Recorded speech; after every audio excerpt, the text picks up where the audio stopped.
Já está em vigor a nova lei federal que proíbe o uso de celular nas salas de aula em todo o Brasil. É o tema de hoje aqui do nosso podcast para conversar sobre esse assunto. Meu querido amigo, e agora vamos à lista: psicólogo, professor e uma distinção importante eu preciso fazer, pai, e é muito importante hoje ouvir um pai. Está aqui para conversar comigo, Rodrigo, bem-vindo.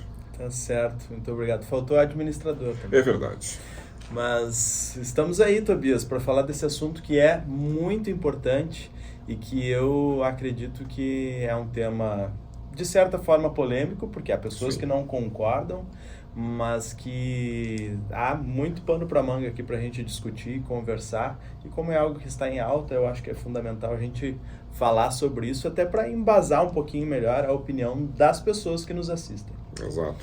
E para você que está nos acompanhando, quem sabe não tenha lido, eu sugiro que depois você consulte, por exemplo, lá o portal do governo. Ali tem toda a descrição, né, Rodrigo, da lei, o número 15.100/2025. E é interessante porque nós terminamos o ano passado com uma rotina, né, os alunos portando o celular, algumas escolas já tinham alguma prática de proibição, mas enfim, e com poucas semanas depois eles voltarão à escola e agora sim, é zero, né? Não vai mais haver a utilização. Mas antes de a gente entrar nesse assunto, Rodrigo, me permita, eu queria ouvir a tua opinião de psicólogo e pai, né, sobre a utilização de celular por uma criança. Como é que tu te posicionas? Uma criança deveria receber um celular? Existe uma idade? Existe um tempo de uso? Alguns dizem assim, não, mas eu vou colocar limites, né, porque a criança está vendo e tal. Eu queria ver primeiro, antes da gente entrar nesse tema aqui, a tua posição sobre isso. Muito mais do que uma questão técnica, eu acredito que a gente precisa entender do que está se falando para a gente poder emitir uma opinião a respeito, né? Quando a gente fala do uso de celular por crianças, a gente está falando de algo extremamente viciante, e que a gente coloca nas mãos de alguém que não tem controle nenhum. Vamos lembrar aqui que nós, adultos, muitas vezes já não temos controle sobre isso. Eu conheço pessoas que passam boa parte do seu dia, é capaz de ficar a noite inteira acordado, rolando videozinhos no YouTube Shorts ou no Instagram e simplesmente passa horas ali. Porque eu noto que o vício na tela, ele assume várias formas, né? Sem dúvida. Desde o vídeo curto, que é o que a gente observa mais hoje, mas até o próprio fato de parece que eu preciso ter na mão o tempo todo esse objeto, né? Para dormir, para acordar, quase que uma memória muscular, Sim. né? A gente acorda e parece que já tem que pegar no celular. Antes de dormir, se a gente não estiver fazendo aquele movimento ali, parece que não serve para nada. Quantas vezes a gente vai pegar o celular para fazer uma coisa, receber uma notificação de uma mensagem no WhatsApp e de repente tu já está fazendo outra coisa que não era aquilo que tu tinha pegado o celular para fazer inicialmente. E aí a gente precisa ter essa noção de que se para nós adultos isso já é difícil e complicado, tu imagina isso nas mãos de uma criança. Porque os adultos já estão viciados, né? Muito, demais. É surpreendente na realidade. Quando alguém vai para o meu consultório e eu constato que há uma dificuldade de um adulto em relação ao seu celular, eu faço um exercício simples. Eu pego o celular, eu peço para o paciente pegar o celular e olhar ali quanto tempo tem visto de redes sociais, Sim. Quanto tempo tem estado assistindo aos seus videozinhos, e é surpreendente. Normalmente o paciente se apavora com a quantidade de horas semanais que ele gasta fazendo uma coisa que no fim não adianta nada, não serve para nada. É tempo jogado fora. Pois é.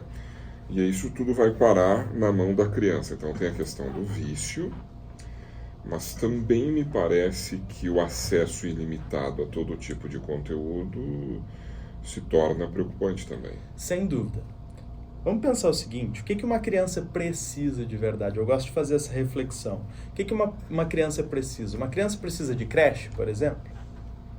Quem precisa de creche não é a criança, certo? Quem precisa de creche é o adulto que por algum motivo não Sim. consegue ficar com a criança e precisa colocar a criança em uma creche, certo? Mas a criança não precisa de creche, ela precisa de ficar em casa, ela precisa ter alguns pouquíssimos brinquedos, não precisa de alguma coisa, e ela precisa brincar, é disso que ela precisa. Se ela tiver qualquer adulto ou uma outra criança que brinque com ela, é disso que ela vai precisar. Tem gente que acha que criança precisa socializar. Socializar, ela pode socializar no final de semana, na igreja, numa pracinha, qualquer coisa do tipo. Não precisa ir para creche. Crianças não precisam de creche. Tu vai precisar de escola ou coisa do tipo, de verdade, a partir dos 6, 7 anos de idade. Muito bem. Crianças precisam de celulares? É claro que não. O que criança precisa? Brincar. Criança precisa se desenvolver a sua capacidade de comunicação.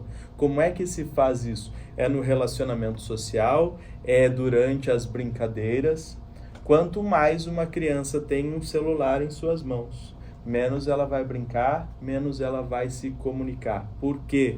Porque a hiperestimulação que o celular provoca, que os joguinhos, que os vídeos provocam a uma criança, impedem ela de ter atenção a outras coisas. E aí a gente precisa pensar seriamente o que a gente quer para os nossos filhos.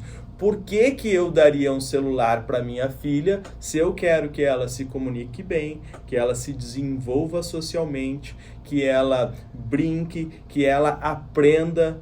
Uma criança só vai ter condições de ler e escrever quando ela tiver 7, 8 anos de idade, quando na primeira infância, quando aos 1, 2, 3, 4 anos ela estiver brincando, ela estiver se relacionando socialmente e ela estiver se comunicando.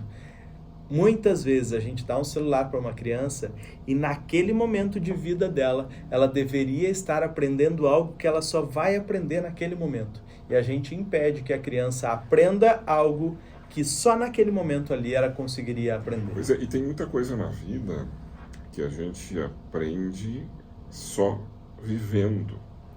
Por exemplo, você está falando em comunicação. Quantas vezes nós, crianças, erramos uma palavra e é exatamente o contato com um adulto ou com outra pessoa, né? Você vai ouvindo, vai desenvolvendo vocabulário, vai tendo estímulos sensoriais.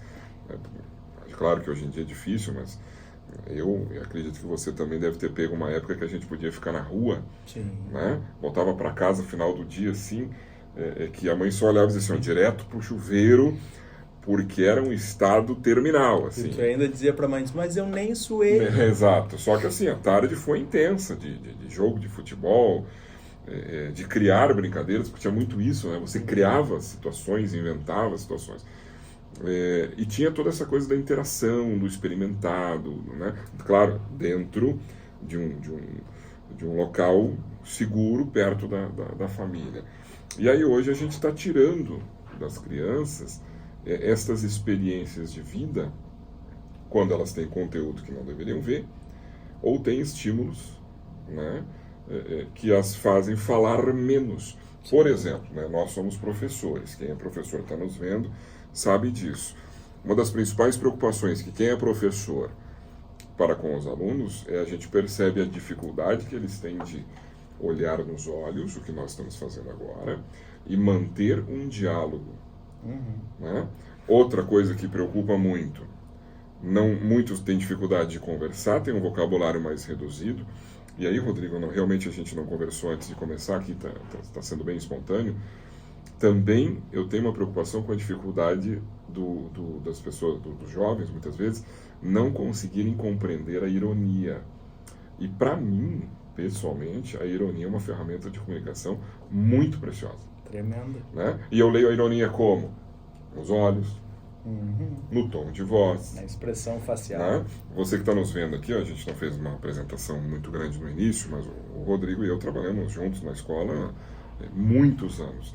E quando a gente convive muito tempo com uma pessoa, quantas vezes, Rodrigo, nós nos comunicamos, reuniões, encontros de pais... A gente não precisa falar só com os olhos, só com um tom de voz, né? Ou seja, e para mim isso é uma forma de inteligência. Não sei se a psicologia veio assim também. Sem dúvida. E quem sabe a gente também está tirando isso dos mais novos porque eu não preciso fazer nada a não ser segurar na mão e deixar que a emoção, a ideia, a sensação, ela me seja dada pronta externamente. Não sei se eu estou certo. Não, tu tá completamente certo em relação a isso. E é engraçado, Tobias, porque eu não sei se foi no livro A Fábrica de Cretinos Digitais que eu li, ou foi em uma outra pesquisa, mas tem uma pesquisa que diz que uma TV ligada na sala, só ligada na sala, ela diminui em 70% a comunicação dentro daquele ambiente ali. 70% de comunicação é diminuída aí. Você coloca uma criança que está em plena expansão, pleno desenvolvimento dentro da sua comunicação, obviamente ela vai estar prejudicada em relação a isso. Aliás, não estamos ganhando nada para isso. Vamos fazer aqui para quem é pai, ou tem crianças, ou pretende ter, uma dica. Não sei, Bruno, se está boa aqui a imagem. Fábrica de Cretinos Digitais. É um livro que vale muito a pena você ler, né? Se tem filhos ou pretende ter, fala desse aqui. Esse aqui, o iGen, ele é um livro que estabelece algumas comparações entre gerações e ele trabalha especialmente o contexto da geração após iPhone, né? Pós smartphones. E ele consegue fazer uma comparação do que aumentou e o que diminuiu desta geração para cá e fazendo um apanhado de diversas causas, consegue-se entender que o uso de smartphones tem atingido diretamente esta geração. E um detalhe é o seguinte, né? Ninguém aqui está querendo ir contra a tecnologia, porque daqui a pouco aparece alguém e diz, pronto, vamos voltar à máquina de escrever. Não, não é isso. É a questão de que toda a ferramenta, né, ela é fria, ela é neutra. É o uso que se faz. Um celular é uma coisa maravilhosa se a gente encaixá-lo na nossa vida, né? Assim como aqui estou usando um computador, nós temos aqui um aparato eletrônico aqui no estúdio que está sendo muito bem utilizado para um propósito. E eu nem estou falando só, Rodrigo, de um propósito que tenha assim, trabalho. Não, pode ser até um momento de lazer. De lazer, mas problema. As coisas precisam ser pensadas. Né? E não vai ser o telefone que vai pensar, eu é que preciso pensar. E a gente está tolhindo os mais jovens de desenvolverem um pensamento crítico, por exemplo. Muito em função do uso indiscriminado disso tudo, né? A gente precisa pensar seriamente a respeito disso. Por quê? Porque sempre que a gente acrescenta algo, a gente está retirando alguma coisa, né? Não existe uma garrafa vazia. Quando você coloca água na garrafa, o ar está saindo dali de dentro, né? A mesma coisa acontece com o nosso tempo. Pense uma coisa, o seu tempo é o que de mais precioso você tem e a gente troca o nosso tempo o tempo todo por alguma coisa. Se a gente está dormindo, a gente está trocando o nosso tempo pelo sono. Se a gente está trabalhando, a gente está trocando o nosso tempo por dinheiro. Exato. Se a gente está se divertindo, a gente está trocando esse tempo por aquele momento de lazer especial.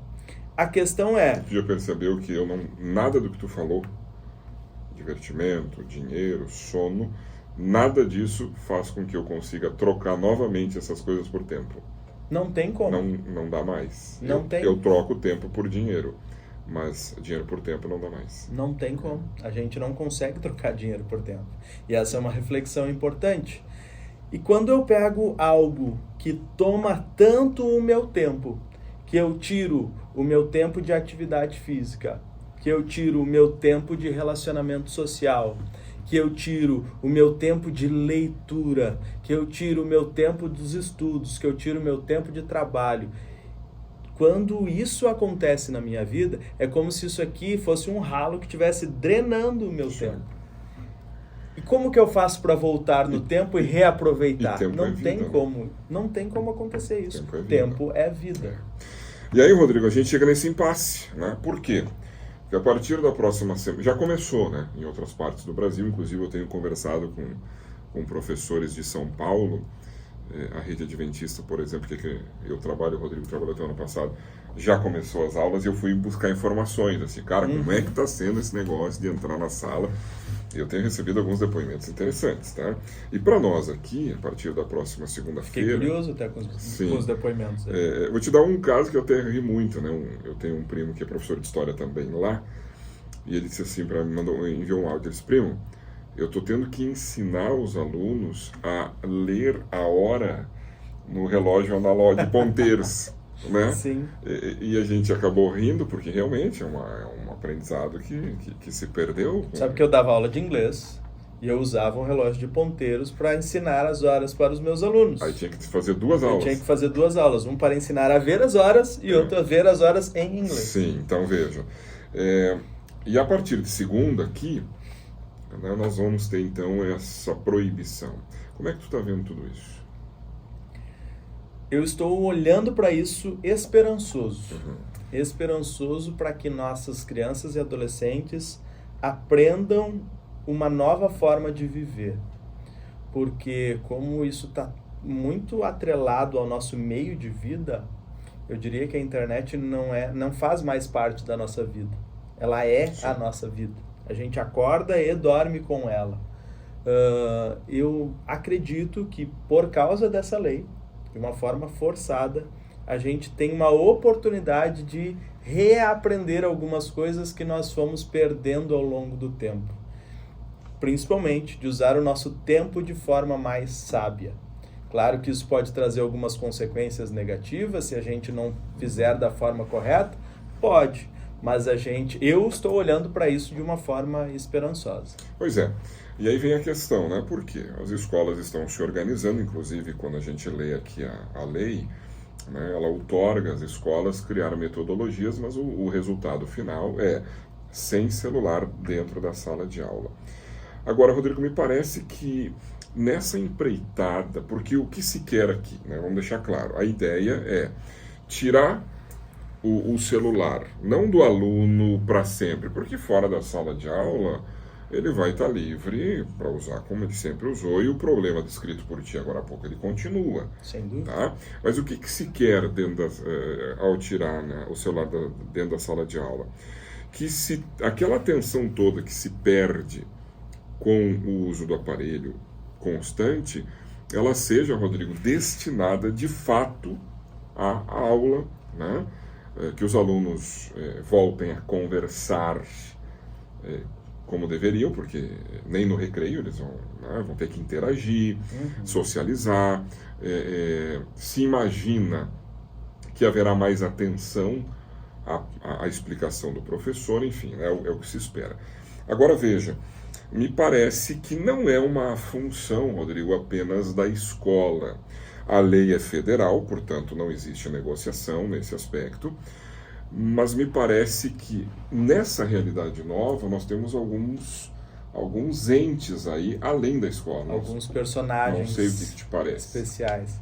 Acredito que sim, Tobias. Tem alguns personagens que são fundamentais nessa história. Para além da escola, né? Para além da escola. A escola, é claro, né? Vai ser importante falar sobre isso também. A escola tem um papel fundamental, que é de cuidar dos aparelhos dos alunos, né? Enquanto eles estiverem sob o cuidado da escola, e especialmente criar um canal de comunicação entre pais e alunos, caso isso seja necessário, e a gente pode falar um pouquinho sobre isso depois também. Mas nós temos aí os próprios alunos que vão precisar ir para a escola aceitando a ideia, porque ela não tem uma outra forma de acontecer. Eu não posso usar mais o celular dentro de sala de aula e ponto final. Consequência disso, eu preciso então entender que isso é uma ideia que veio para ficar e que eu já tenho que chegar na escola entendendo que é assim que vai acontecer. A conscientização. Tem que haver essa conscientização por parte do aluno. Agora, quem que vai conscientizar o aluno para chegar na escola conscientizado? Tem os pais nessa história. Não adianta os pais em casa ficarem dizendo: que lei boba é essa? Que coisa, não deveria fazer isso desse jeito. Queridos pais, vocês precisam ensinar seus filhos de que é preciso obedecer. E daí não importa se você concorda ou não concorda com a lei. A lei existe, ela precisa ser cumprida, e você é o primeiro a ensinar seu filho a cumprir a lei. Portanto, a gente precisa ter essa noção de que os pais são peça fundamental nessa história. E daí não adianta ficar também querendo se comunicar com o filho o tempo todo como você fazia antes. Existe uma coisa que eu acho que vai ser muito benéfica nessa história, que é a hipervigilância paterna. Né? Essa coisa que os pais têm hoje, de o filho nasceu, tu bota uma câmera no filho lá, e agora não é mais... fala, é babá eletrônica. Babá eletrônica. Agora não é só pelo som. Se ele acordar, ele vai emitir o som e a babá vai funcionar. Não. Tem pais, eu já vi, pais que ficam assistindo ao filho dormir, para ver se está lá respirando de verdade. Gente, isso é uma hipervigilância desnecessária e que faz mal tanto para você, pai, quanto para o filho também. Isso não vai mais acontecer dentro da escola. Então os pais têm que estar conscientes disso também. E aí tem um outro personagem nisso tudo que é o professor. Né? E agora vai um recado especial para os meus queridos colegas professores. Ó, já tem recorte aqui, hein? Tem que dar aula. Essa coisa de os alunos ficarem livres na sala de aula para fazer o que quiserem, um monte ali no celular quietinhos, não dá mais certo. Então tem que ter conteúdo, tem que dar aula. Fica uma dica para que a sua aula seja muito boa. Escreva no quadro. Sim. Use o quadro, escreva no quadro e faça seus alunos escreverem. Ocupe o tempo dos seus alunos. Quanto mais a gente escreve, mais a gente aprende, a nossa mente se abre. Alguém me falou essa semana, alguém que é da área da educação, né? Tobias, a partir de agora a gente vai ver quem é quem. É pesado, mas é verdade. Né? E aqui não... A gente não está conversando aqui para julgar ninguém. Pelo contrário. Mas veja, nós temos que refletir. Eu gosto muito da filosofia exatamente por isso. É um convite permanente, Rodrigo, à reflexão, a gente refazer. Por exemplo, né, alguém vai dizer assim, para aí, cara, escrever no quadro já era. O professor Pierluigi, o maior educador que esse país já teve, nos explicava, e nós tivemos, inclusive, o privilégio de tê-lo ao vivo. Uma aula maravilhosa com ele. A escrita, a ação de escrever, ela é extremamente benéfica. Ele dizia isso do ponto de vista da neurociência. Não era uma ideia, um gosto, enfim. Né? Então, veja, nós vamos ter que retomar situações, Rodrigo, que de repente para alguns, isso aí já ficou ultrapassado. Calma. Nem todo avanço é bom se ele não for pensado. Né? Não é porque uma tecnologia surgiu que necessariamente ela vai ser aplicada naquele instante e está tudo bem. Né? Nós temos formas, a gente poderia estar projetando agora aqui atrás da gente uma tela, por exemplo. Será que ela é benéfica nesse momento? Se eu colocar alguma coisa aqui atrás de nós ou no meio, as pessoas iriam nos ver e prestar atenção, ou de repente estão distraídas, entende? Então veja, e ao mesmo tempo uma tela é maravilhosa para me ajudar para fazer várias coisas. Então essa retomada da reflexão, até do próprio papel do professor, de pensar no que é uma aula boa, como atingir o meu aluno, né? A gente sabe que o aluno que gosta do professor, se identifica, ele aprende mais, quer dizer, tem uma sair da zona de conforto, Tobias. Sim. Deixar essa coisa da zona de conforto, que foi o que aconteceu na pandemia com muita gente, né? A gente saiu da sala de aula e do nada a gente se tornou youtuber. Sim. E agora, como é que faz? Literalmente, né? De um dia para o outro. Todos nós, professores, tivemos que fazer esse movimento. E muita gente se descobriu ali fazendo coisas que não teria feito se não fosse dessa forma. E agora, de novo, a gente vai precisar se reinventar. Né? E aí a gente precisa, de fato, sair da zona do conforto, ultrapassar essa zona do medo. E agora, o que vai acontecer? Que traz estresse, que traz ansiedade muitas vezes, mas que traz desenvolvimento também.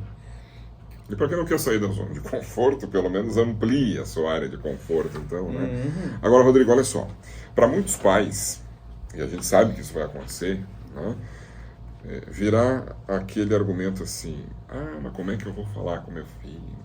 Eu já vi um pai reclamando numa reportagem, como é que meu filho vai pagar a cantina que ele usava o Pix?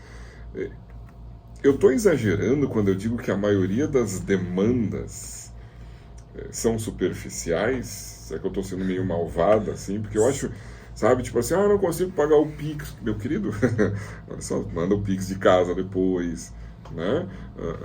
Manda dinheiro, tem uma coisa chamada dinheiro que você pode levar na mão. Esses são os Eu não mesmos queria pais. parecer insensível, entendeu? Mas esses são os mesmos pais que dizem que, como é que eu vou criar meu filho sem telas? Gente, como é que as crianças eram criadas sem telas até então? Né? Brincando, vai brincar, ela que vai inventar, vai ocupar o tempo dela. Tô com tédio, não sei o que fazer. Deixa ela resolver o problema dela. O fato é que a gente sempre quer ocupar o tempo dos nossos filhos. E a gente tem que parar com essa história de fazer isso. E agora, os pais estão inventando desculpas para que os seus filhos levem o celular ou usem os celulares. Vou dizer uma coisa, minha filha tem 13 anos, ela nunca levou o celular para a sala de aula. Ela tem celular desde o ano passado, porque ela precisa numa questão de comunicação dela com as aulas que ela faz extracurriculares, mas ela nunca levou o celular para o colégio. Por quê? Porque é inútil lá, não serve para nada. Se vai atrapalhar a minha filha mais do que ajudar, então não leva. E agora não vai mais ter condição de fazer isso. Como é que faz pagamento na cantina? Usa dinheiro. Ou paga depois. Dá um cartão. Eu fiz uma continha para minha filha, não vou dizer o nome do banco aí, mas tem um cartãozinho lá de débito. É tão fácil, né? Muito simples, muito simples. A gente precisa parar de inventar desculpa. E se a gente quiser e precisar de verdade se comunicar com a escola, a gente pode fazer isso. Existem canais, né? Existem canais para isso. Sim. Aliás, veja, a Isa, né? Está lá no colégio, o Rodrigo está no consultório, a Ju está no outro consultório, os pais estão trabalhando. Poxa, foi para uma aula de educação física, se feriu. Esse drama de que o pai tem que ser avisado imediatamente é um sofrimento, porque a escola vai fazer o que tem que ser feito, né? Em seguida vai até avisar, chamar, de repente, um socorro, uma ambulância, enfim, dependendo da gravidade. Né? Ou seja, esses mecanismos, eles na verdade são formas de a gente tentar se enganar para não mudar, porque mudança, a gente nota que a mudança é uma coisa sempre muito difícil para algumas pessoas, né? Toda mudança que envolve estrutura, ela é dolorida, mas está tudo bem mudar, e mudar faz bem, né? Eu sempre disse que... Ficar desconfortável, né? Eu sempre disse que quem se adapta mais vence na vida, né? Porque a gente precisa se adaptar o tempo todo.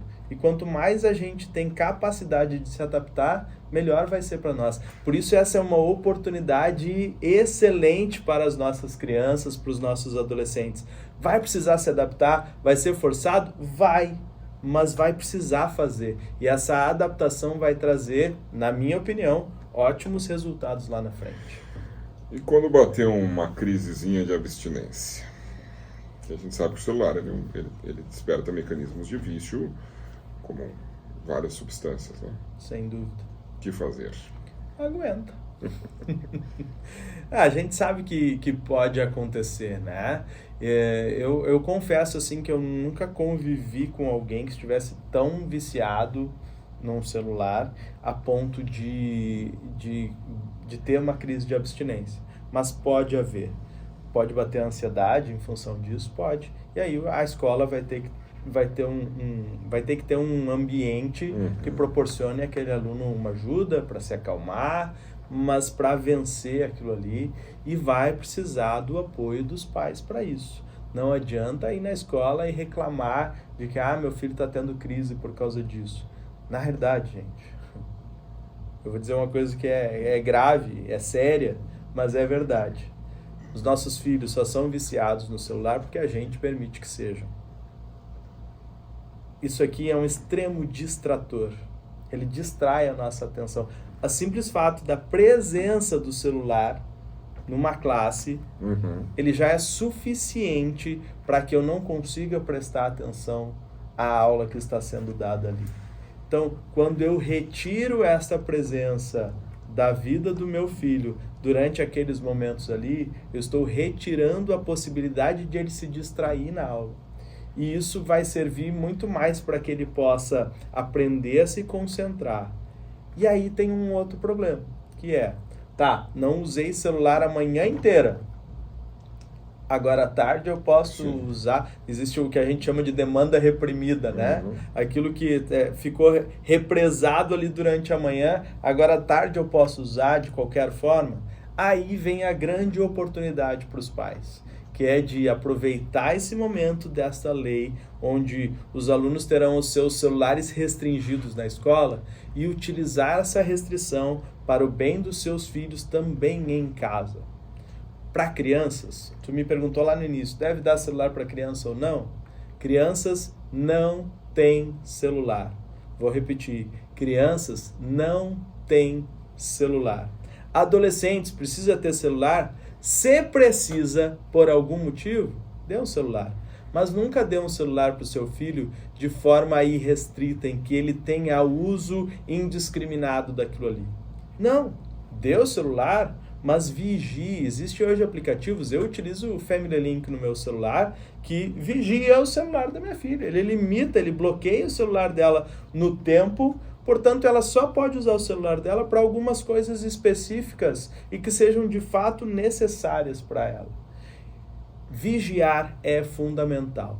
Aí, esses tempos, uma aluna no colégio, ano passado, disse assim, mas isso daí não fere a autonomia do adolescente? Eu gosto muito desse argumento. Queridos, a autonomia se cria lavando louça, limpando a casa, fazendo tarefas que de fato te acrescentem na vida.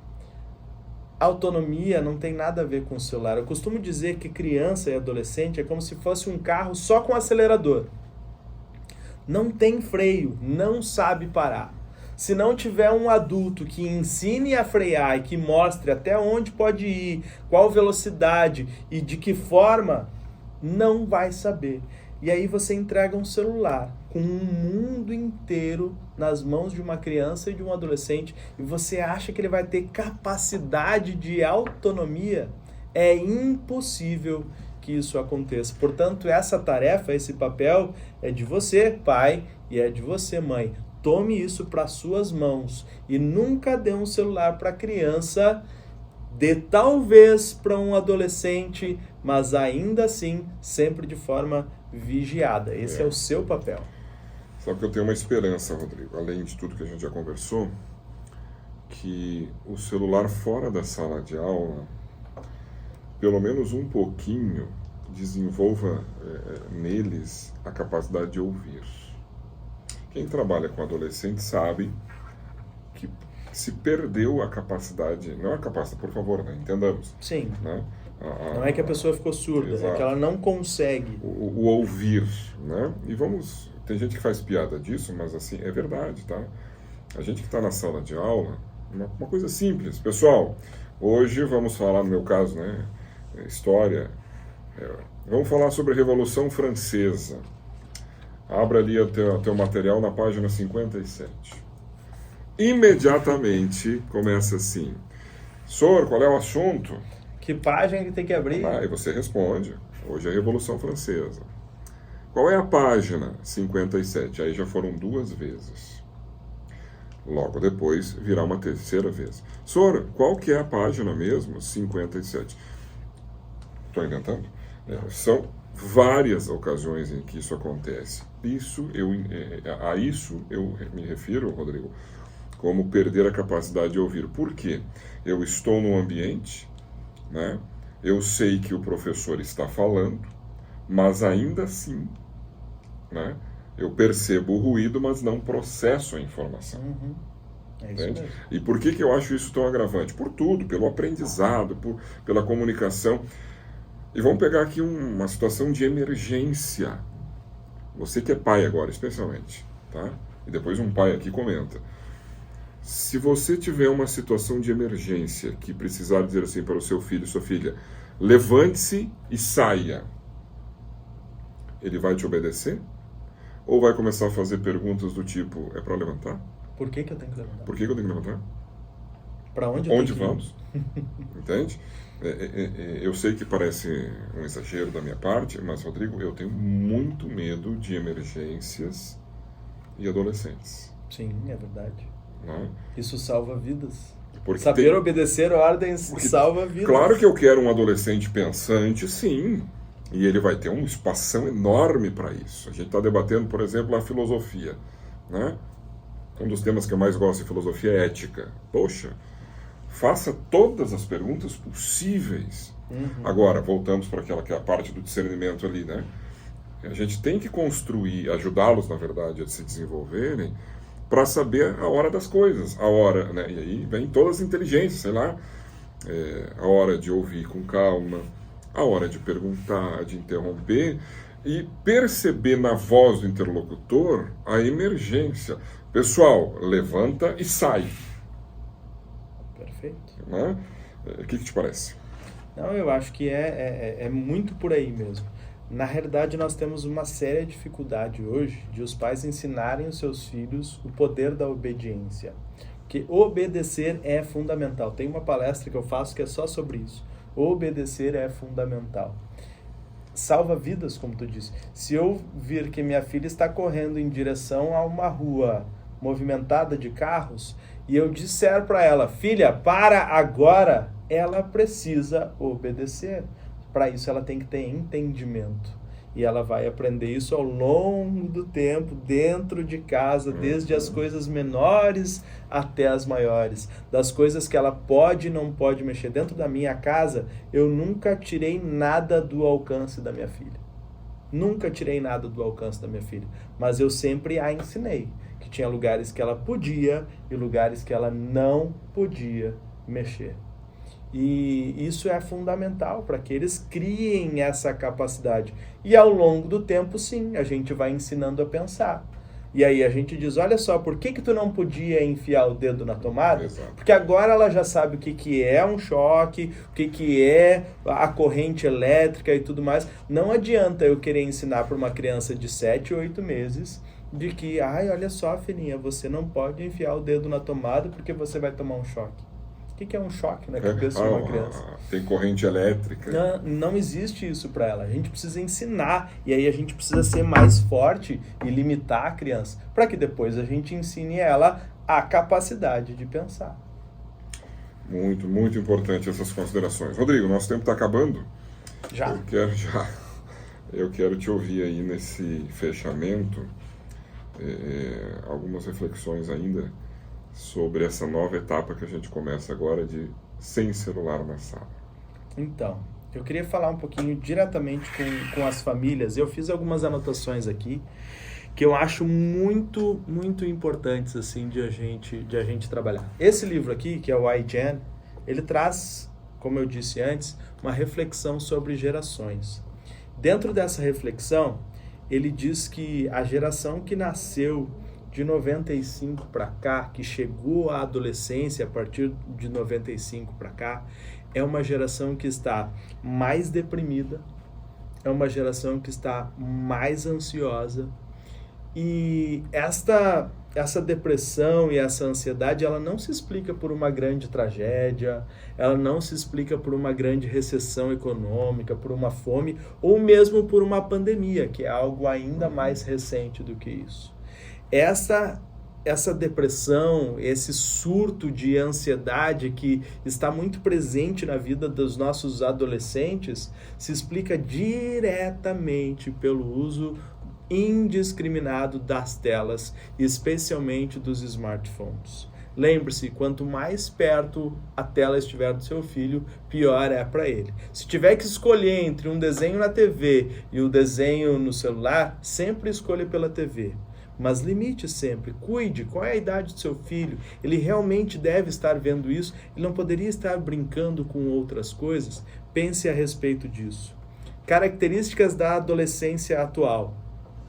Essas crianças não saem mais sem os pais. Os pais não deixam mais ela no shopping para passear com os amigos. Não são mais capazes de fazer isso. Essas crianças, esses adolescentes, eles acabam namorando menos. Eles têm menos interesse por dirigir, consequentemente eles têm menos interesse por comprar um carro, porque isso já não faz mais tanto sentido para eles. E isso tem uma consequência na construção de vida, e a gente precisa entender isso, que essa ambição, que essa vontade de crescimento financeiro, ela é importante para o desenvolvimento que a gente vai ter. E aí seria autonomia. Que aí vai se criar autonomia, né? Que essa independência dos pais. Há há um desinteresse pelo trabalho. Os nossos adolescentes não querem mais trabalhar. Eu não sei com quantos anos tu começou a trabalhar, mas eu comecei a trabalhar com 14 anos. E aí a gente vai desenvolvendo tudo isso. Queridos, tem algumas coisas que fazem muito bem para a nossa saúde mental. Tem algumas coisas que fazem muito bem para a nossa saúde mental. E tem outras coisas que fazem muito mal. Quer ver o que faz bem? Atividade física, leitura de livros e revistas, jornais. Quem aqui lê jornal impresso hoje em dia? Na minha casa tinha assinatura de jornal, eu lia jornal direto. Hoje em dia a gente não faz mais isso. Relacionamentos sociais são essenciais para que nós tenhamos boa saúde mental. A gente está deixando todas essas coisas de lado para entrar nas redes sociais. E aí a gente tem milhares de seguidores e se sente cada vez mais sozinho. Para as meninas, as redes sociais são terríveis. Essa questão da comparação, da autoimagem, de eu me olhar através de uma imagem com filtro na internet e querer ser aquela pessoa, porque a que eu olho no espelho não é aquela que eu coloco lá na internet, isso é extremamente prejudicial para as meninas. Não é à toa que meninas de 14, 15, 16 anos de idade estão lotando as clínicas de cirurgia plástica para se parecerem com quem elas são na internet. A pornografia é um mundo enorme que acaba com a vida não só dos meninos e dos adolescentes, mas dos homens de forma geral. E a gente precisa dar conta disso. E já tem estudos mostrando que ela afeta a inteligência. Sem dúvida nenhuma. O viciado vai perdendo a sua capacidade mental. E isso vai afetar o quê, Rodrigo? Minha produção no trabalho, Totalmente. Minha produção acadêmica, meus relacionamentos. Vai afetar o quanto eu ganho na vida. E se afeta o quanto eu ganho na vida, afeta todo o resto. Porque quando a gente fala de pornografia, Freud falava de uma energia libidinal, né? Que esta energia libidinal gasta na pornografia e na masturbação, ela deveria ser usada para correr atrás das coisas que eu preciso de verdade. Então eu estudo mais, eu trabalho mais, eu construo uma família e aí eu sou capaz de evoluir na vida, evoluir socialmente e tudo mais. Se eu gasto essa energia com a pornografia, eu não faço mais nada disso. A gente pode juntar com tudo que você falou. Quer dizer, eu não vou ter ambição, eu não tenho energia, eu não tenho interesse, e de repente eu estou envelhecendo, né, 30, 40, 50 anos, continuo morando com os meus pais, dependendo financeira e emocionalmente de um adulto que já está, quem sabe, indo para a terceira idade, que deveria ser cuidado por mim. Perfeito. E não vai ter com quem contar, porque ele tem um eterno crianção dentro de casa. Quer dizer, a gente poderia passar aqui, Rodrigo, um tempo longo dando exemplos. Essa mesma pessoa, ela vai olhar para o lado, vai ter alguém de sucesso, algum amigo dela que estudava com ela no colégio, sim, que vai ter sucesso, e ela vai olhar para aquela pessoa e vai dizer assim, nossa, como ela teve sorte na vida. Ou e a gente pior, não entende... Vai dizer assim, sou injustiçado, porque ele tem muito e eu não tenho nada. Exatamente. E a gente não entende que é as nossas atitudes que nos constroem ao longo do tempo. É o que a gente faz todos os dias que nos constroem ao longo do tempo. A minha capacidade de me desenvolver nas mais diversas formas possíveis, ela tem tudo a ver com aquilo que eu faço todos os dias. Porque, vamos combinar, que se a gente vai para a academia 1 mês, 2 meses, 3 meses, tu não vê resultado nenhum. Exato. 6 meses, 1 ano, 2 anos, aí sim tu vê que aquilo realmente te trouxe benefícios. A gente tem que trocar, perceba isso, a gente tem que trocar as coisas que nos dão muito prazer com um baixo esforço envolvido, e o celular está aqui envolvido diretamente, mas aqui também tem as drogas, aqui também tem a comida que não é saudável, tem muitas outras coisas aqui. A gente precisa trocar as coisas que dão prazer sem esforço pelas coisas que dão prazer, podem até me dar prazer, mas elas têm que ter esforço envolvido. Sim. Muitas vezes, talvez elas nem deem prazer, Talvez você não tenha prazer em estudar, por exemplo, mas a recompensa que você vai ter dos seus estudos, do seu trabalho, das coisas que lhe deram trabalho para fazer, isso é indescritível e traz satisfação. Quanto mais prazer e menor esforço, maior a insatisfação na vida. E a busca por novos prazeres fúteis, né? Sem dúvida. Então aí fica o recado. Rodrigo, gostei muito. Já podemos marcar aqui para a gente continuar. Tem vários temas que vão derivar desses que a gente comentou aqui, né? Vários temas. Como é que o pessoal te encontra aí nas redes sociais? Já que falamos tão mal nas redes sociais. Então, a rede social é o mal necessário, né? E a gente precisa usar de forma sábia. Eu tenho meu Instagram, tenho o TikTok também, mas confesso que o TikTok eu quase não entro. Mas tem lá o Instagram, @rodrigo.costapsicologia, tudo junto, @rodrigo.costapsicologia. Ali você vai me encontrar, vai ter vários videozinhos, vários materiais também, e ali vai ter um pouquinho do nosso trabalho. Boa. E você me encontra, se quiser, em Tobias Projeto de Vida, no Instagram, tá bem? Valeu, Rodrigo. Conversamos aqui a partir da ideia de proibição do celular na escola. Entramos em outros aspectos. Espero que você tenha gostado. Não esquece de curtir, deixar um like, compartilhar o vídeo. Tem muita gente que vai precisar pensar essas coisas que a gente está propondo aqui. É verdade. Muito obrigado, Tobias, Valeu. pela conversa. Foi muito legal, muito produtivo. Estamos juntos. E logo a gente volta aí trazendo um novo tema para você. Valeu!